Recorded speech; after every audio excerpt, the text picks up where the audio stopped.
Welcome to the second event in the Leaving Canada Speaker Series, hosted by the Centre for Transnational Mennonite Studies at the University of Winnipeg and Mennonite Heritage Village with support from the Plett Foundation. Before we begin the program tonight, I want to acknowledge that MHV and CTMS are located on Treaty 1 territory, the ancestral and traditional territories of the Anishinaabe, Inishinu, Assiniboine, Cree, Dene, and the heartland of the Métis Nation. My name is Andrea Clausen, and I'm the Senior Curator at MHV, a history museum located in Steinbach, Manitoba, that seeks to preserve and exhibit the history of Russian descendant Mennonites in Canada.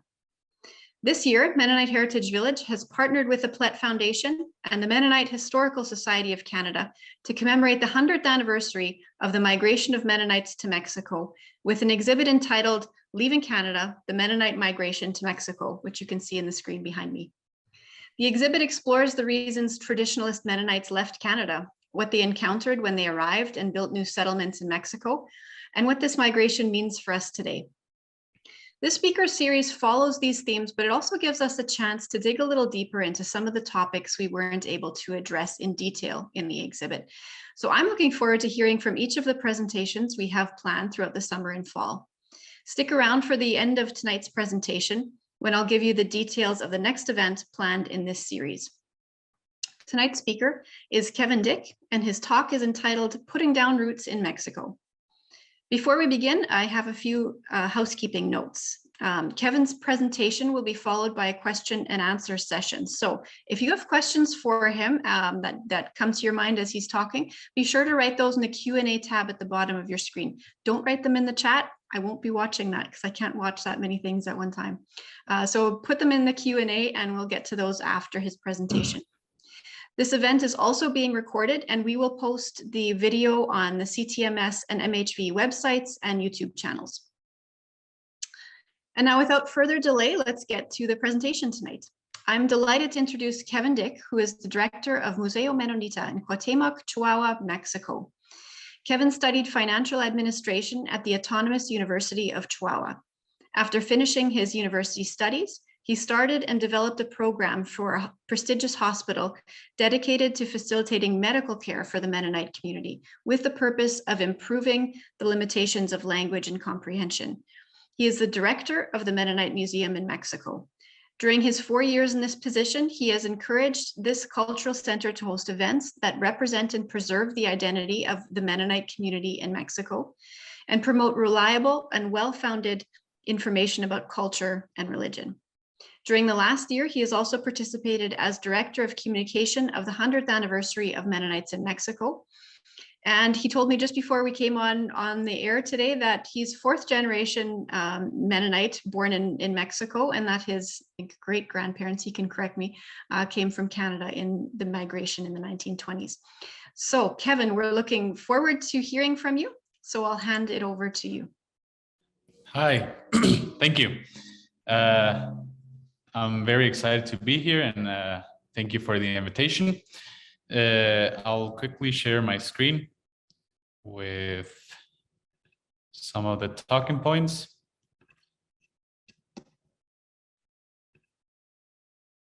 Okay, there we go. So yeah, my topic for tonight is putting down roots in Mexico. As Andrea mentioned, I am fourth generation of Mennonite living in Mexico, but born in Mexico. I'm the third one. So yeah, I want to focus my talk in three main stages. The first one being, why did in the first place Mennonites leave Canada? The second one, why did they choose Mexico? And the third, a little bit about the challenges that the community has faced throughout these last 100 years. So the first topic, why did Mennonites actually leave Canada? So one of the goals was to preserve specifically the educational school model. Canada, back in the time when the Mennonites were established in Canada, had a situation with nationalism. Canada was a relatively new country or new nation that a lot of immigrants, went to live there. There was a lot of foreign people, and Canada didn't really have a national sentiment. So Canada tried to build this nationalism through the school system, get involved in the materials, get involved with the teachers, and ultimately build a sense of Canadian citizenship. So Mennonites also experienced this with their schools. They started to see that the government got involved. They wanted to see the materials. They wanted to have involvement in the teacher process. So this is a topic that the Mennonite community was very preoccupied with and was worried that they would end up with a very different educational model. So Mennonite schools are very different than other schools because they build a very specific identity, which is the Mennonite identity and our traditions and customs, and also our religion. The Mennonite religion is also taught in school. So these two things were very important to the community and are still to this day. And this is what they feared they would lose if they didn't leave Canada at this point.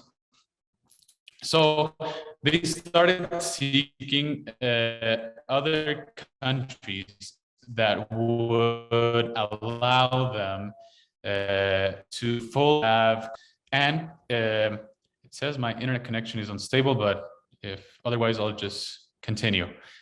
Yeah, one of these countries that agreed to the terms that the Mennonite community sought was Mexico. And Mexico also had a very interesting characteristics, which was they wanted to build the agricultural evolution of the country. They wanted to increase Mexico's production and invite farming communities to establish themselves in Mexico.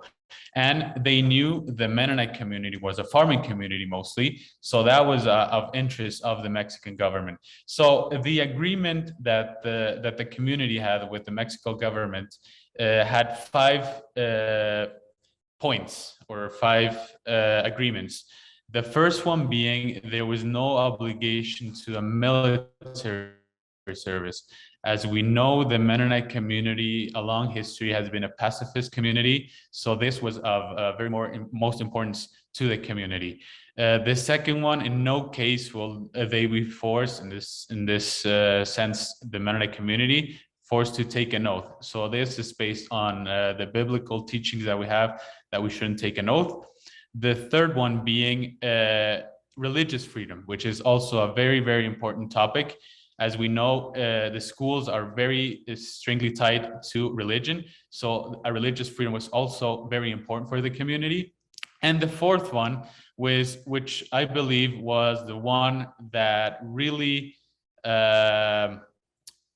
impulsed the community to move forward with this immigration to Mexico, which is the one that you are fully, like the community, authorized to found your own schools with your own teachers, without the government obstructing you in any way. So this agreement secured what the Mennonite community in Canada feared, which was the government getting involved in the school system. And the fifth one, freedom of economic regime and social organization, which nowadays we all also have.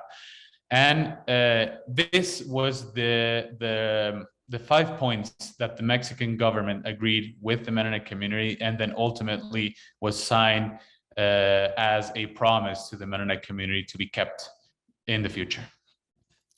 So now that we know why the Mennonite community left Canada and how they ended up being in Mexico, I have this third part of the topic of putting down roots, which is putting down roots on a dry and hard soil. I want to talk about 3 interesting challenges that the community faced. And the first one that I want to talk about is also related to the topic of education. Back in 1937, there were two school inspectors from the Mexican government that accused the Mennonite schools of teaching religion, which was true, but it was an agreement that our community had with the government. But the argument of these two school inspectors was that no one was above the law, not even the Mennonite community, not even an agreement of the federal government. So they managed to get an order to close down the schools.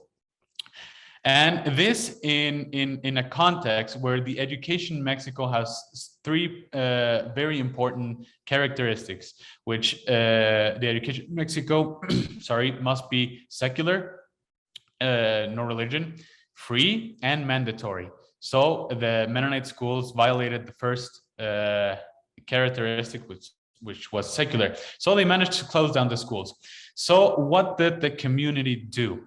They sent Minister Abraham Dyck, which is my great-grandfather, and the chief of the colony in that time, or Forster, as we know it in Mexico, Gerhard Rempel, to go to Mexico City and talk with the Board of Education and kind of remind them that we had this agreement and that they should honor it and send an order back to these two inspectors and reopen the schools, because that was the important aspect of which we in the first place came to Mexico. So it was very important that they should keep their promise on this agreement. So they did. They returned with an official letter of the federal government with the order that these inspectors should reopen the schools and let them continue with the education process. But they still kept on with their argument, which was nobody's above the law. And ultimately, there had to be an order signed directly from the president to reopen these schools, and they finally did. But it was a long process. And as I write down in the last one, if the government wouldn't keep the agreement on education, it would be most likely that our community would have probably left Mexico. So this was an interesting challenge that they faced, and that is a center point of our evolution and growth in Mexico. The second topic in challenges that I want to talk about, is titled Farming in Chihuahua's Desert. Canada and Chihuahua have a very different weather. So the weather conditions that the community faced were very, very different than back at home in Canada. So the crops that they planted, which were mainly wheat and oats, was a failure. There was not enough water to sustain these type of crops. And added to that, Mexico had very, very strong agricultural crisis in the 40s and 50s. So there was a agricultural crisis also in the community. Many people say that if Mennonites would have only stuck with agriculture, the community in Mexico would have probably failed. So what did some families notice? Well, there was enough forage from the wheat crops to feed the cows. There was not enough to commercialize the grain and get a profit from that part, but they noticed it was enough to feed the cows and keep the cows giving milk. So they also discovered that Mexico had a very high demand for cheese. Mennonites had been producing cheese at home since generations before, but they hadn't really commercialized it. But they saw this opportunity in Mexico to keep the cows and produce milk and sell cheese and build a stable economy through the dairy industry. So they started cooperative societies as cheese factories. So the idea was that each neighbor would provide milk for the cheese factory, and there would be a common production where not all of them should have made the investment for the cheese factory. It would be a communal investment, which allowed them to produce and to sell to the Mexico market of cheese. And that's where the dairy industry that nowadays is very familiar between Mexico and the Mennonites grew out of, because of an agricultural crisis. But many say that it saved the community economically and allowed them to continue their stay in Mexico.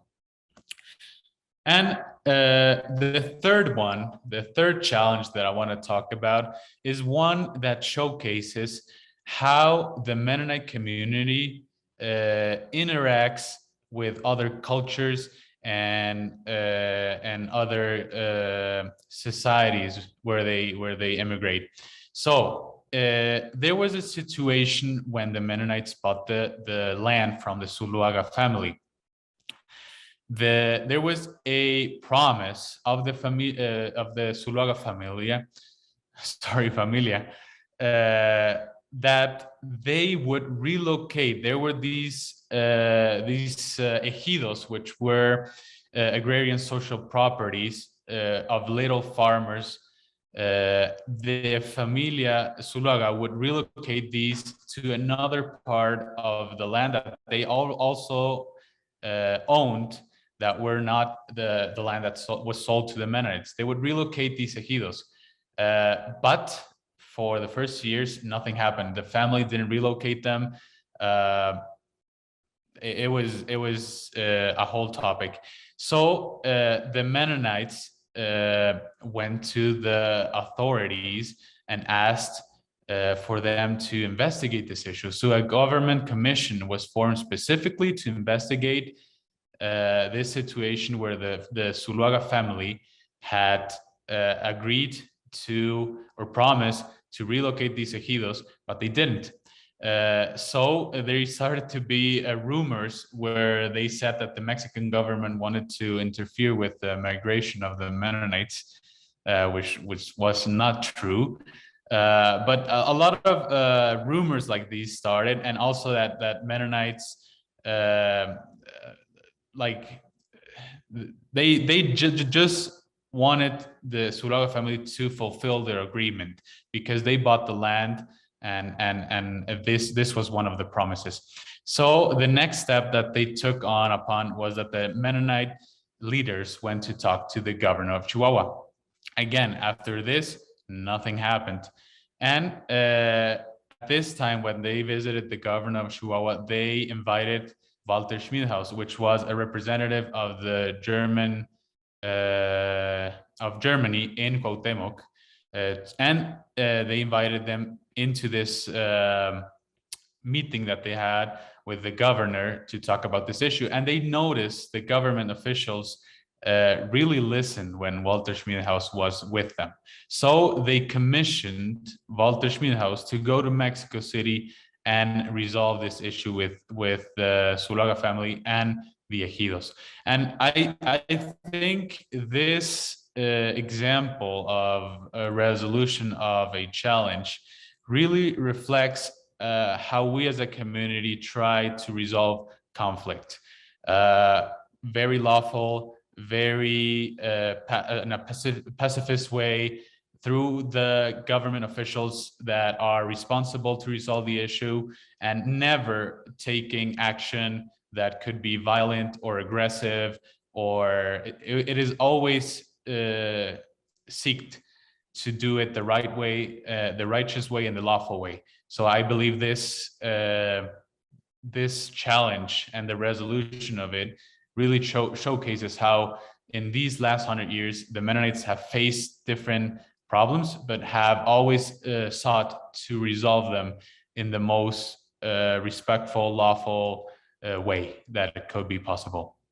So yeah, putting down roots in Mexico is what I thought could be divided in these different topics. Andrea also asked me if I could share a little bit about our museum and why there is a museum in Mexico and how it started. So I'm not going to go in a lot of detail, but for the 57th anniversary, there was a big celebration organized. And the celebration was organized in such a way that there could be a profit, a little profit, which would go half and half into two projects. The first half into an elderly home, which is Altenheim, that it's an association that still exists and runs. And the second one would be a fund to start a Mennonite museum. So that's where the idea started from. And later on, the Rempel brothers donated the land, which upon it was constructed and built. So that was the beginning of the museum. It was founded, the association was founded in 2000, and the first exhibition of the museum was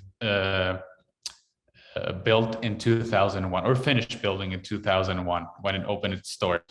And there was a lot of increasing tourism in the 2000s, and a lot of people were interested in knowing about our culture.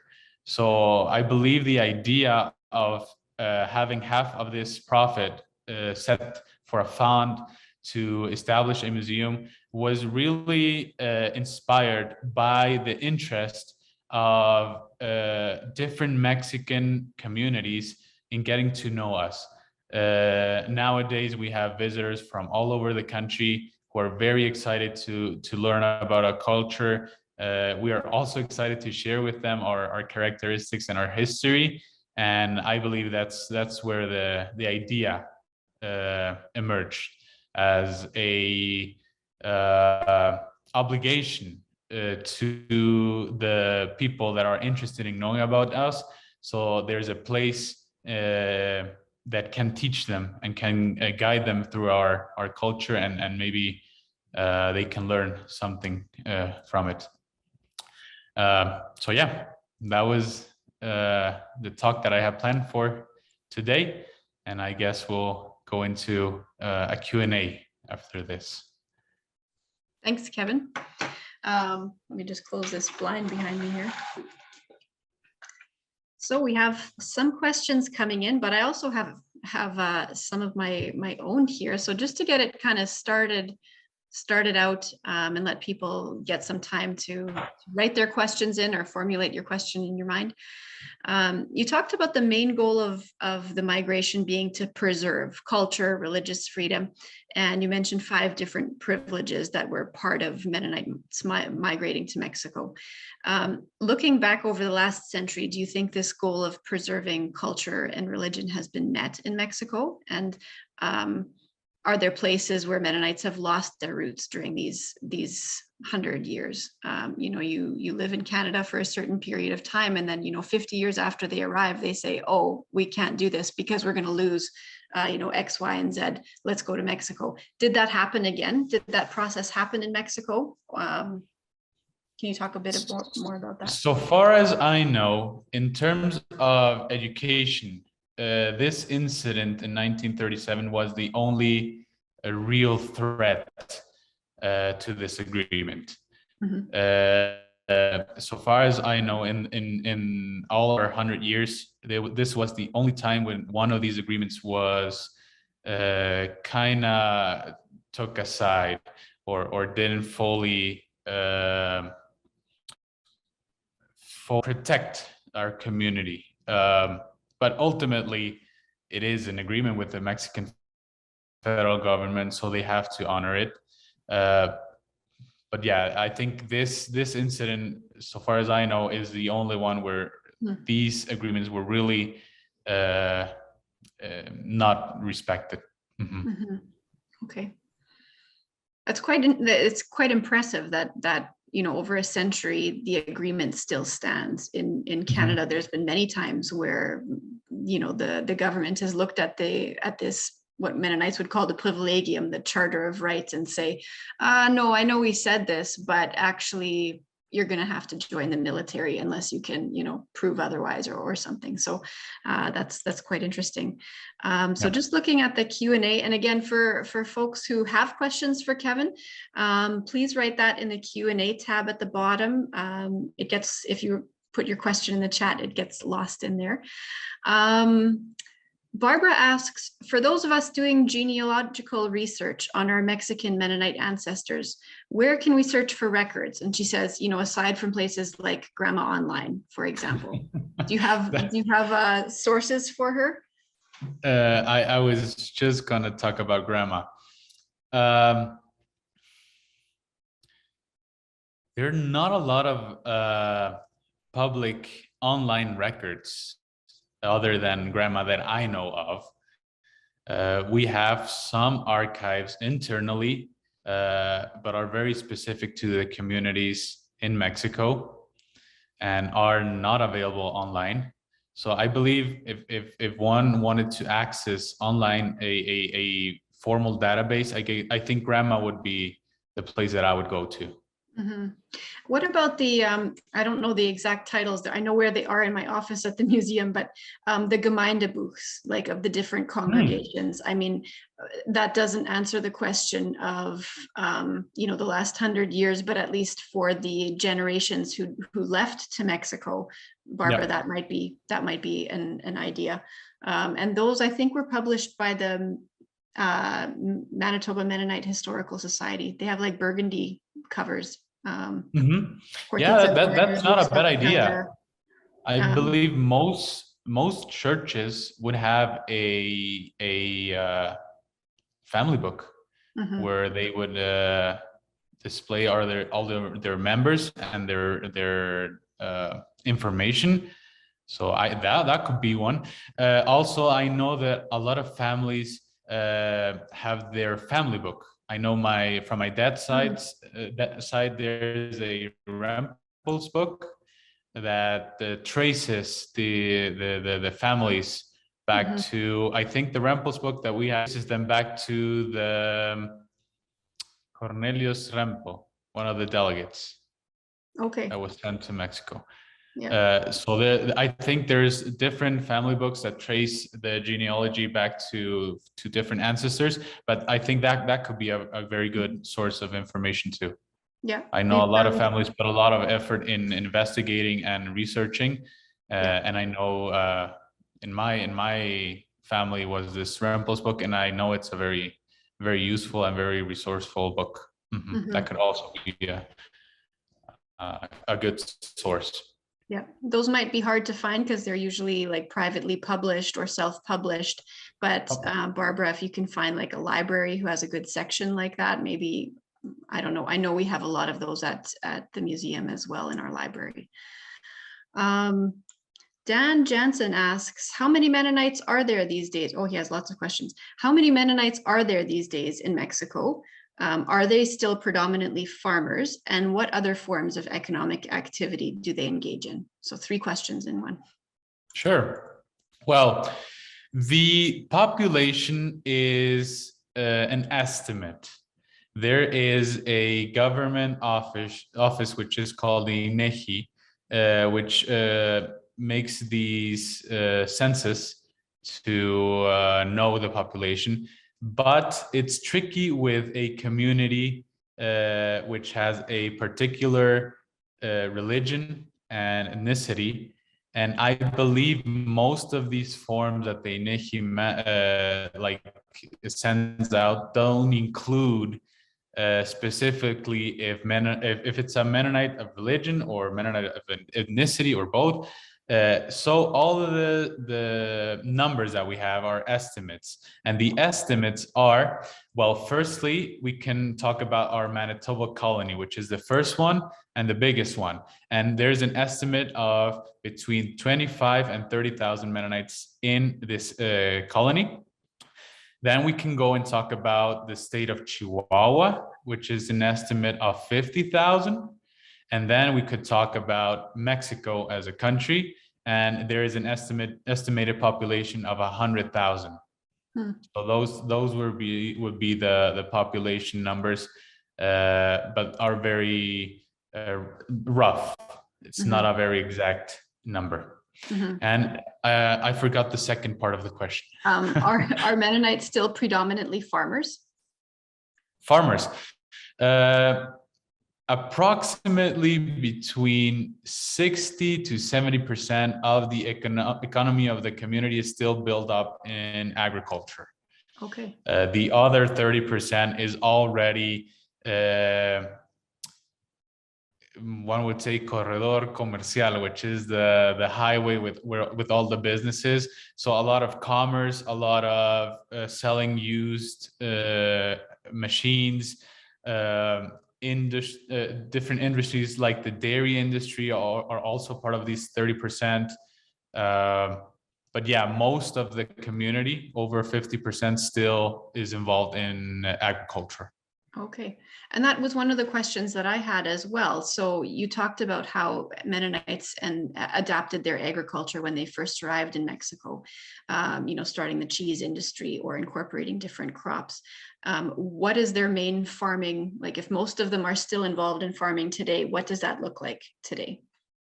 It depends on the colony. Specifically, okay, if we talk about the Manitoba Colony, there's two crops, corn and then apples. Okay.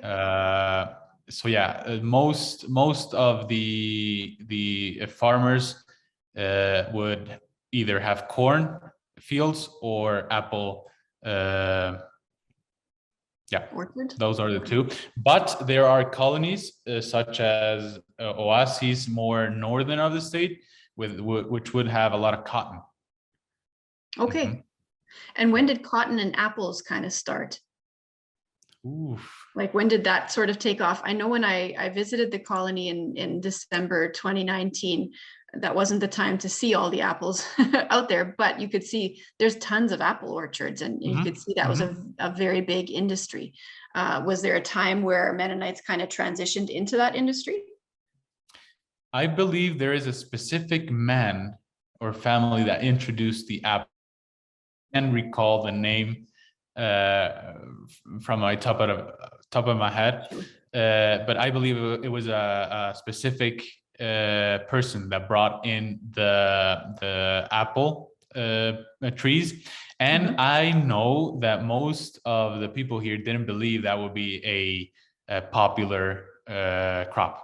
Like, people didn't believe in apples as an economic growth crop. But they proved them wrong. And like, not only in our community, apples in the whole state of Chihuahua is, I believe the state of Chihuahua has the highest apple production in the country. So we as a Mennonite community have a lot, but Mexican communities also have a lot of apples. So Chihuahua is characterized as a land where apples are very delicious. Okay. And cotton, yeah, as far as I know, since the beginning of communities northern of the state near Ojinaga, they have always grown cotton, so far as I know. I had one of my dad's brothers moved to Oasis, and he also had cotton. And from what I know, cotton was one of the primary crops in those areas, and I believe it's because of the soil and the weather conditions. I believe those two aspects are the ones that allow cotton to grow very good. Okay, interesting. Shifting gears entirely here, Linda Thiessen asks, could you elaborate on and explain how it was possible for the Zuloaga family to sell land to Mennonites and promise to relocate ejido members when the land was held by Mexican state, not individuals? Oh, wow. Okay. Or maybe a little bit like, what was that situation like when they got there? Even what isn't ejido? I'm not entirely sure how the Zuloaga family had the right to, because, well, technically they owned the land, and the government kind of forced them into building these little farmer communities. And how they would have authority over them, that I don't know. I only know that the agreement when selling the land was this topic specifically. Okay. And that was one of the topics that I found very interesting. So when Mennonites are moving from Canada to Mexico, they're, you know, this pacifist Anabaptist group, they're moving into territory that was right in the middle of the Mexican Revolution. I mean, the revolution had ended, but just barely when they arrived. So is this situation with the ejidos part of the tensions between Mennonites and the peasant land reformers, the agoristas? How did that work for Mennonites when they first came there? What was that like? Yeah, I guess Mennonites were in between a fire that was going on between these families with a lot of land and these agricultural movements. And I don't believe the Mennonite community thought it would be a big deal at the time. Okay. I guess they believed the family. I guess they believed the family did have the authority over the ejidos, and it would be a simple movement and a simple rearrangement, but it turned out to be very much difficult than that. So that's something they learned along the way. Okay. It's very interesting history, and a lot of those early years in Mexico are very difficult because they're moving into this situation that's very in flux right after the revolution there. Barbara asks, what do you see are the biggest challenges that the what do you see are the biggest challenges that the Mexican Mennonite community face now and going into the future? Okay. I think if we talk in terms of economic growth, I think water would be a very interesting topic, because without water, our agricultural growth as a community would decrease incredibly. So I think the topic of water and how much we need to produce is an interesting challenge. I would say that part.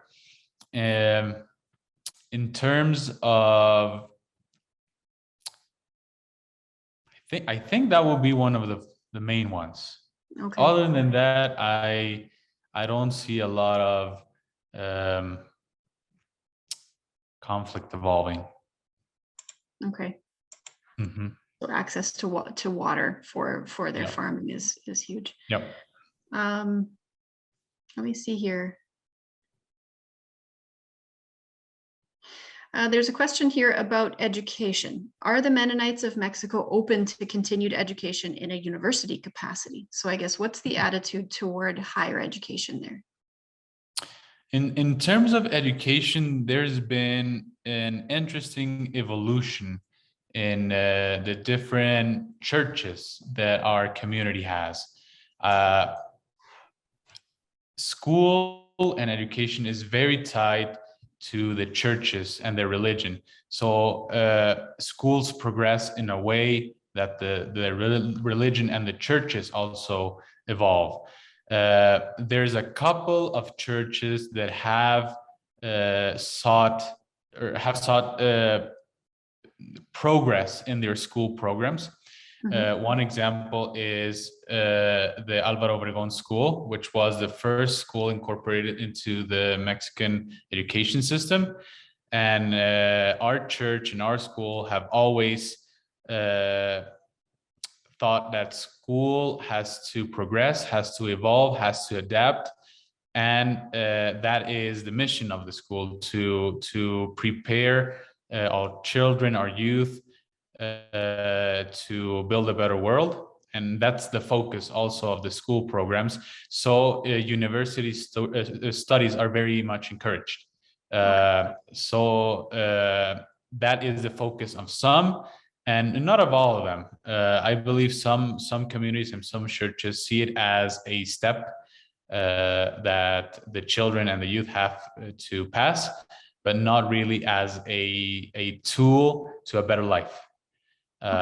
So yeah, it's very different depending on the church and school that we're talking about. So everybody has a different focus, but there are schools that always are looking forward to building better programs, to offering their students more or interesting classes and more broad classes and technical careers, and encourage them to sign into universities in Cuauhtémoc, in Chihuahua, in the States, in Canada. Yeah. Okay. When I was visiting in 2019, I was interested to see how many different types of school there were. So I think the school you're mentioning, if I'm remembering right, that school looked very much like the elementary school that I would have gone to. You know, student artwork on the walls, the desks are set up in the same way. There's lots of colorful stuff around. But we also visited a private school as well. So it was very interesting to me that there's these two systems that kind of operate in tandem in the community. Are there tensions in the community around the topic of education, seeing as it was so important for them leaving Canada to come to Mexico to begin with? Yeah, I believe not everybody looks at education the same way. And there's been a division also in that topic. A lot of people have sought to improve and progress and build better schools with better programs, and others have tried to keep the same school system that has been around for generations.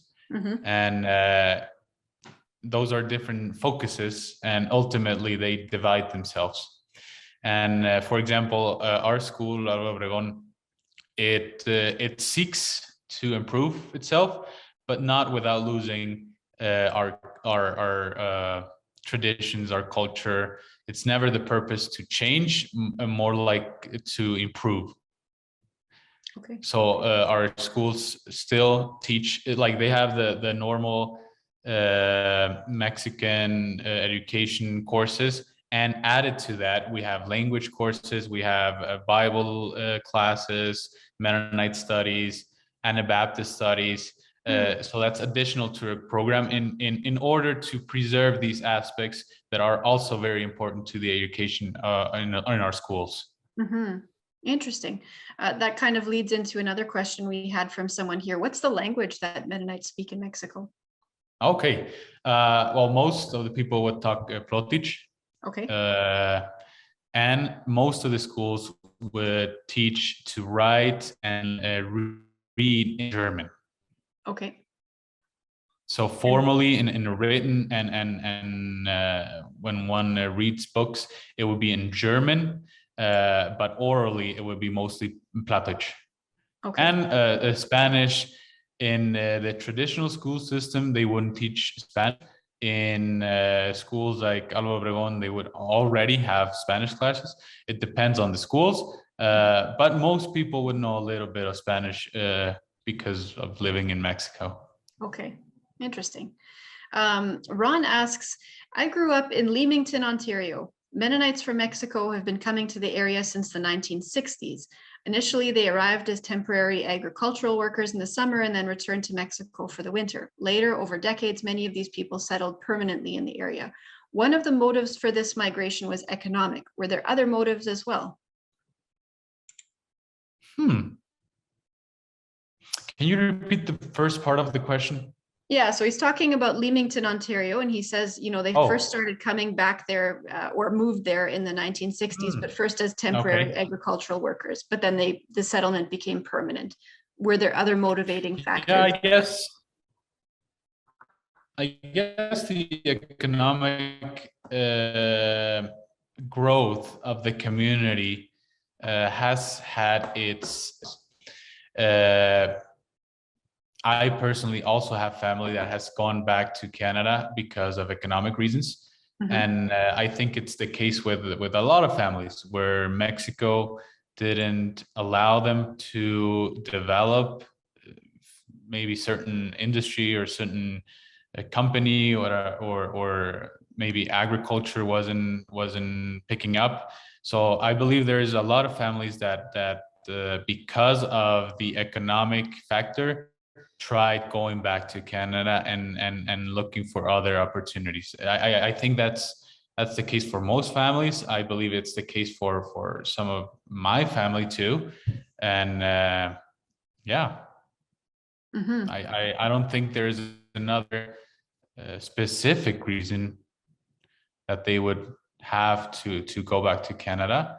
But yeah, the economic part, I think it's a very important one. There's another question here from Dave and Rose Fraze. They say, my grandparents returned to Canada after approximately 1 year. Were there others who returned to Mexico, I guess, in that early period? And do you know how many? Yeah, there were a lot of families that returned. I don't know how many. I know that not the majority. If not, we wouldn't have like grown the community in Mexico. But I think there were a lot, like some families that returned to Canada.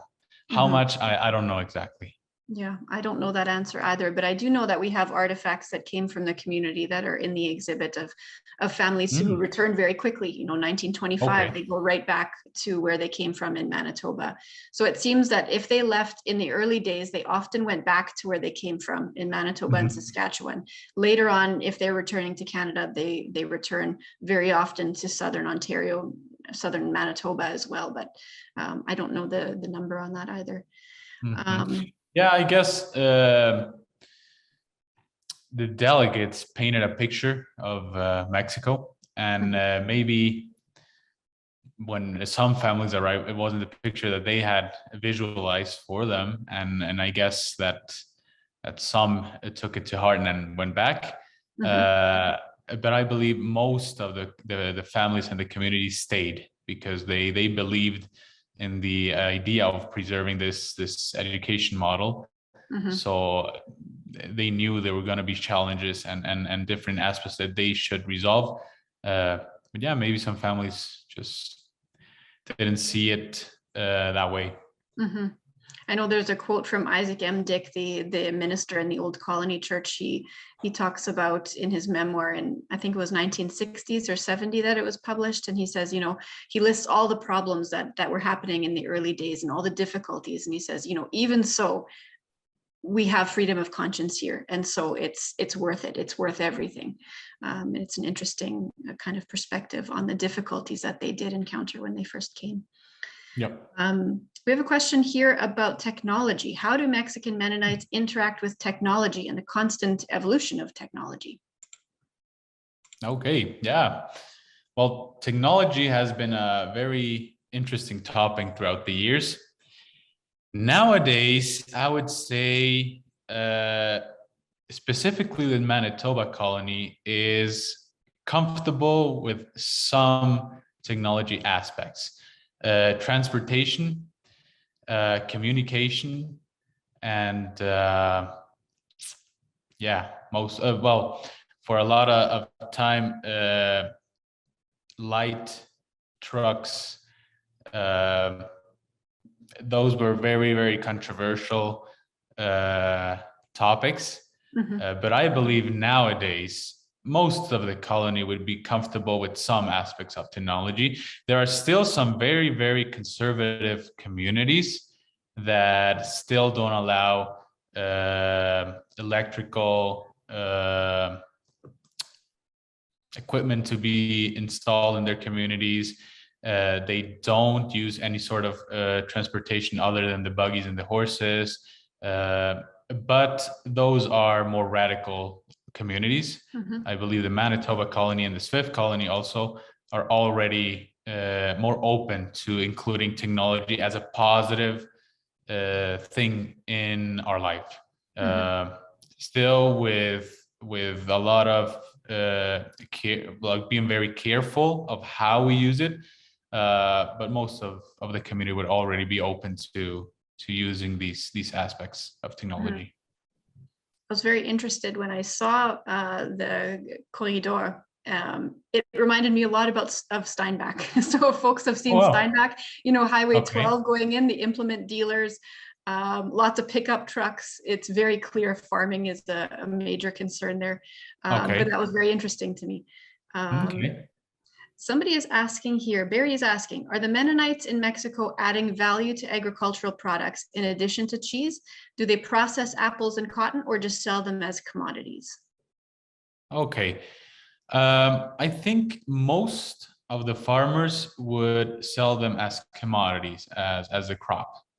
I guess there could be certain projects where one could say there are adding an extra value to the production, but most of the production is just selling the commodities as is. Yeah.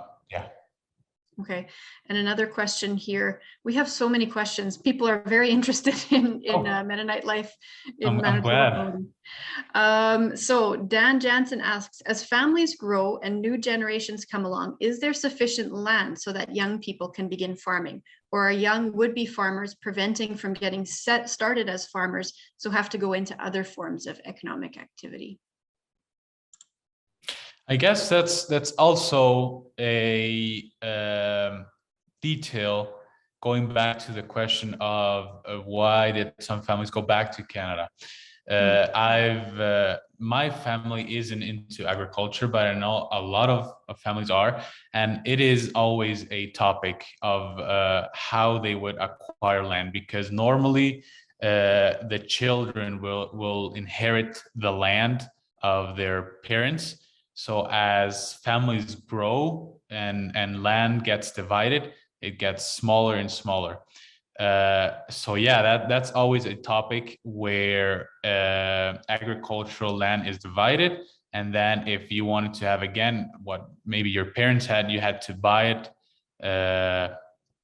apart, like from what you inherited. And it's also an economic challenge.